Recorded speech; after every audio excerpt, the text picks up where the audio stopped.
षष्ठ परिच्छेद।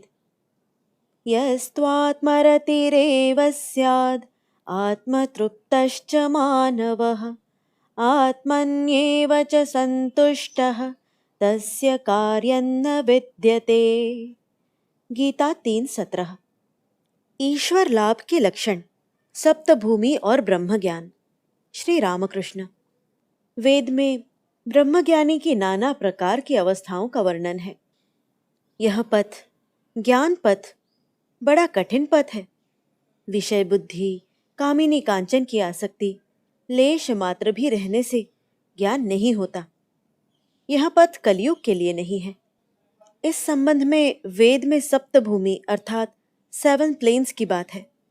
ये 7 भूमि ही मन के स्थान है। जब संसार में मन रहता है तब लिंग, गुह्य, नाभि, मन में वास स्थान रहते हैं।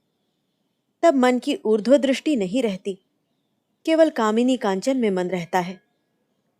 मन की चतुर्थ भूमि है हृदय। तब प्रथम चैतन्य होता है और चारों ओर ज्योति दर्शन होता है। तब वह व्यक्ति ऐश्वरिक ज्योति देखकर अवाक होकर कहता है, यह क्या, यह क्या। तब फिर नीचे की ओर अर्थात संसार की ओर मन नहीं जाता। मन की पंचम भूमि है कंठ। जिसका मन कंठ तक चढ़ गया है उसके अविद्या, अज्ञान सब चले जाते हैं। उसे ईश्वरीय बात बिना अन्य बात सुनना अथवा बोलना अच्छा नहीं लगता। यदि कोई अन्य बातें करता है तो वहां से उठकर वहां चला जाता है। मन की षष्ठ भूमि कपाल है। मन के वहां चले जाने पर रात दिन ईश्वरीय रूप दर्शन होता है। तब भी तनिक सा मैं रहता है। वह व्यक्ति उस निरूपम रूप का दर्शन करके उन्मत्त हो जाता है। उस रूप का स्पर्श और आलिंगन करने जाता है किंतु कर नहीं सकता। जैसे लालटेन के भीतर प्रकाश है, लगता है बस अभी प्रकाश छुआ कि बस छुआ, किंतु कांच का व्यवधान होने के कारण छुआ नहीं जा सकता। सिर पर सप्तम भूमि है। वहां पर मन के चले जाने पर समाधि होती है और ब्रह्मज्ञानी को ब्रह्म का प्रत्यक्ष दर्शन होता है। किंतु उस अवस्था में शरीर अधिक दिन नहीं रहता। सर्वदा बेहोश, कुछ खा नहीं सकता। मुख में दूध देने पर भी निकल जाता है। इस भूमि पर 21 दिन में मृत्यु हो जाती है। यह है ब्रह्मज्ञानी की अवस्था। तुम लोगों के लिए भक्ति पथ है, खूब बढ़िया और सहज। मुझसे एक जन ने कहा था, महाशय, मुझे इस समाधि को सिखला सकते हैं आप? सबका हास्य। समाधि होने पर सर्व कर्म त्याग हो जाता है। पूजा, जप आदि कर्म, विषय कर्म सर्व त्याग हो जाता है। पहले पहले तो कर्म की रेल पेल रहती है। जितना ईश्वर की तरफ बढ़ेगा उतना ही कर्म का आडंबर कम होता जाएगा, यहाँ तक कि उनका नाम गुणगान तक बंद हो जाता है। शिवनाथ के प्रति, जब तक तुम सभा में आए नहीं हो तुम्हारा नाम, गुण, कथा बहुत कुछ होता रहता है। ज्यों ही तुम आ गए त्यों ही ये सब बातें बंद हो गईं। तब तुम्हारे दर्शनों में ही आनंद है। तब लोग कहते हैं, यहाँ लो, शिवनाथ बाबू आ गए। तुम्हारे विषय में अन्य समस्त बातें बंद हो जाती हैं। मेरी इस अवस्था के पश्चात गंगा जल से तर्पण करते समय देखता था कि हाथों की उंगलियों के भीतर से जल बहकर निकल रहा है। तब रोते रोते हलधारी से पूछा, दादा यह क्या हुआ? हलधारी ने बताया, इसे गलित हस्त कहते हैं। ईश्वर दर्शन के बाद तर्पण आदि कर्म नहीं रहते। संकीर्तन में पहले कहते हैं, निताई आमार माता हाथी, निताई आमार माता हाथी, अर्थात निताई मेरा मतवाला हाथी। भाव और गाढ़ा होने पर केवल कहते हैं हाथी हाथी। तत्पश्चात केवल हाथी यह बात ही मुख में रहती है। अंत में हा कहते हुए भाव समाधि हो जाती है। तब वह व्यक्ति जो अब तक कीर्तन कर रहा था चुप हो जाता है। जैसे ब्राह्मण भोजन में पहले खूब रेल पेल, जब सब लोग पत्तल सम्मुख रखकर बैठ गए तब बहुत सी रेल पेल कम हो गई। केवल पूरी लाओ शब्द होता रहता है। फिर जब पूरी तरकारी खाना आरंभ किया तब 12 आना शब्द कम हो गया। जब दही आ गई तब सुप सुप, सबका हास्य। यूं कहो कि शब्द नहीं रहता है। आहार के बाद निद्रा, तब सब एकदम चुप। तभी तो कहता हूं, प्रथम प्रथम कर्मों की खूब रेल पेल रहती है। ईश्वर के पथ पर जितना ही आगे बढ़ोगे, कर्म कम होता जाएगा। अंत में कर्म त्याग, फिर समाधि। गृहस्थी की बहू के गर्भवती होने पर सास उसके कर्म कम कर देती है। 10वें मास में कर्म प्रायः करना ही नहीं पड़ता। बच्चा हो जाने पर एकदम कर्म त्याग। माँ बच्चे को ही केवल लेकर रहती है। घर का काम काज सास ननंद जिठानी आदि ही करती है। समाधिस्थ होने के पश्चात शरीर प्रायः रहता नहीं। किसी किसी का लोक शिक्षा के लिए शरीर रहता है, जैसे नारद आदि का और चैतन्य देव की तरह अवतारों का। कूप के खुद जाने के बाद कोई कोई टोकरी और कुदाल को विदा कर देते हैं, कोई कोई रख देते हैं। सोचते हैं शायद यदि मोहल्ले में किसी को जरूरत हो। इस प्रकार महापुरुष जीव के दुख से कातर होते हैं। ये लोग स्वार्थपर नहीं होते कि बस अपने आप को ज्ञान होने से ही सब हो गया। स्वार्थपर लोगों की बात तो तुम जानते ही हो। यदि कहो कि यहाँ पर मूत दो तो मूतेगा नहीं, पीछे कहीं तुम्हारा उपकार न हो जाए। सबका हास्य। 1 पैसे का संदेश दुकान से ले आने को कहो तो उसे ही चूसते चूसते ला कर देंगे। सबका हास्य। किंतु शक्ति विशेष होती है। सामान्य आधार लोक शिक्षा देते भय करता है। हाबाते काठ अर्थात हल्की सड़ी लकड़ी अपने आप तो किसी प्रकार तैर जाती है, किंतु एक भी पक्षी के बैठने पर डूब जाती है।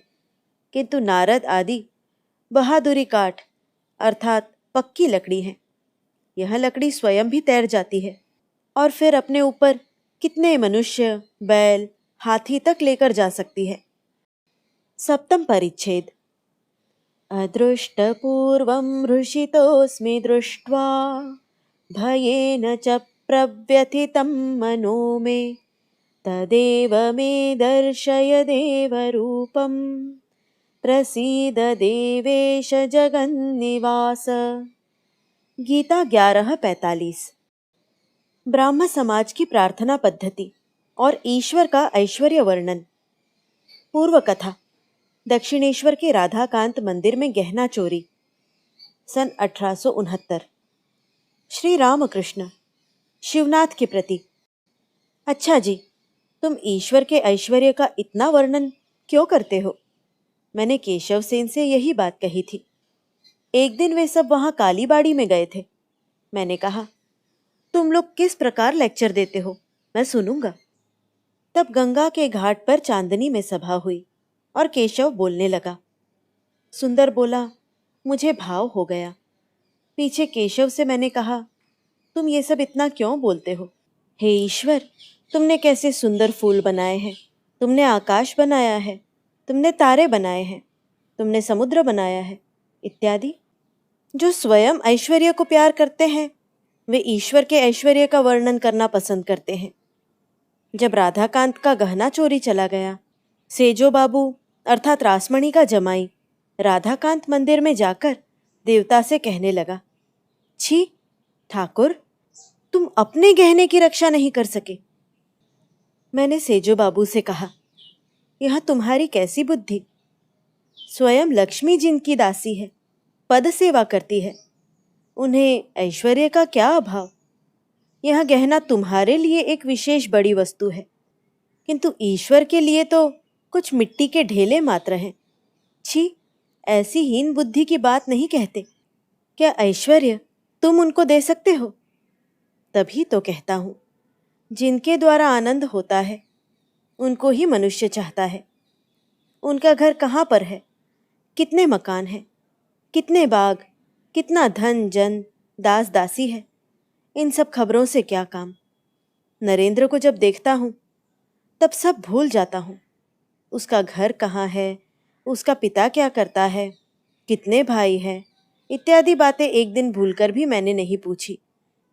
ईश्वर के माधुर्य रस में डूब जाओ, उनकी अनंत सृष्टि, अनंत ऐश्वर्य, इतनी खबरों से हमें क्या काम। फिर दोबारा, उसी गंधर्व अनिंदित कंठ से वही मधुरिमा पूर्ण गाना। भावार्थ। ओ मेरे मन, तू श्री गुरु के रूप सागर में डूब जा, डूब जा, डूब जा। तलातल पाताल खोज तो तुझे अपने हृदय में प्रेम रत्न धन मिलेगा। खूब खोज लेने पर ही तुम्हें हृदय में आनंद धाम वृंदावन प्राप्त हो जाएगा। तब हृदय में सदा ज्ञान की बत्ती जलती रहेगी। ऐसा भला कौन है जो धरती पर डांगा अर्थात नाव चलाएगा। कबीर कहते हैं, तू सदा श्री गुरु के श्री चरणों का ही अनुध्यान कर। फिर भी दर्शनों के पश्चात भक्त की साध होती है कि उनकी लीला क्या है देखूं। रामचंद्र जी ने राक्षसों के वध के बाद लंकापुरी में प्रवेश किया। बुढ़ी निकषा रावण की माता भागने लगी। लक्ष्मण ने कहा, राम, यह क्या बात है? देखो, यह निकषा इतनी बूढ़ी है, कितना पुत्र शोक मिला है, उसे अपने प्राणों का इतना भय है कि भाग रही है। रामचंद्र जी के निकषा को अभयदान करके सामने बुलाकर पूछने पर वह बोली, राम, इतने दिन बची रहने के कारण ही तो तुम्हारी इतनी लीला देखी है, तभी तो और बचे रहने की साध है। तुम्हारी और भी कितनी लीला देखूंगी। सबका हास्य।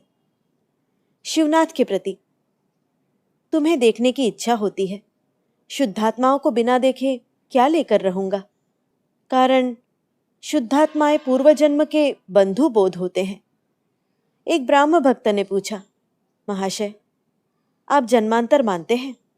बहूनि मे व्यतीतानि जन्मानि तव चार्जुन।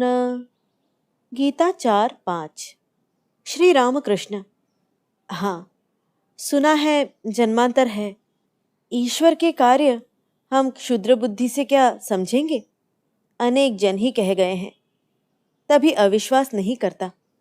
भीष्म देव देह त्याग करेंगे, शरशैया पर लेटे हुए हैं। सब पांडव श्री कृष्ण के संग खड़े हुए हैं। उन्होंने देखा कि भीष्म पितामह की आंखों से जल बह रहा है। अर्जुन ने श्री कृष्ण से कहा, भाई, कैसा आश्चर्य!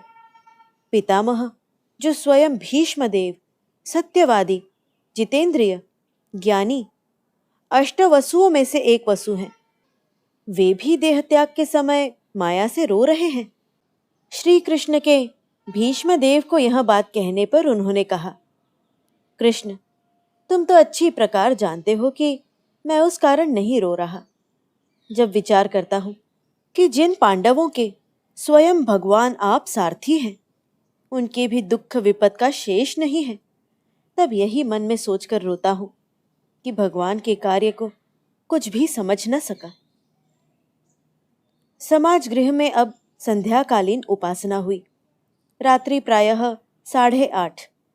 संध्या के 4-5 दंडों के पश्चात रात्रि ज्योत्सनामयी हो गई। उद्यान के वृक्ष समूह लता पल्लव शरद चंद्र की विमल किरणों में मानो तैरने लगे हैं। इधर समाज गृह में संकीर्तन आरंभ हो गया। भगवान श्री राम कृष्ण हरि प्रेम में मतवाले होकर नाच रहे हैं। ब्राह्म भक्त खोल करताल लेकर उन्हें घेर कर नाच रहे हैं। सब ही भाव में मस्त हैं, जैसे श्री भगवान का दर्शन कर रहे हैं। हरि नाम की धुन उत्तरोत्तर बढ़ने लगी। चारों ओर ग्रामवासी गण हरि नाम सुन रहे हैं और मन ही मन उद्यान स्वामी भक्त वेणी माधव को कितना ही धन्यवाद कर रहे हैं। कीर्तन के अंत में श्री रामकृष्ण भूमिष्ठ होकर जगन माता को प्रणाम कर रहे हैं। प्रणाम करते हुए कह रहे हैं, भागवत भक्त भगवान ज्ञानी के चरणों में प्रणाम, भक्तों के चरणों में प्रणाम, साकारवादी भक्तों के चरणों में प्रणाम, निराकारवादी भक्तों के चरणों में प्रणाम, पहले के ब्रह्म ज्ञानियों के चरणों में प्रणाम, ब्राह्म समाज के आजकल के ब्रह्म ज्ञानियों के चरणों में प्रणाम। वेणी माधव ने नाना प्रकार के उपादेय रुचिकर पकवानों का आयोजन किया और इकट्ठे हुए सब भक्तों को परितोष पूर्वक खिलाया। श्री रामकृष्ण ने भी भक्तों के संग बैठकर आनंद मनाते मनाते प्रसाद ग्रहण किया।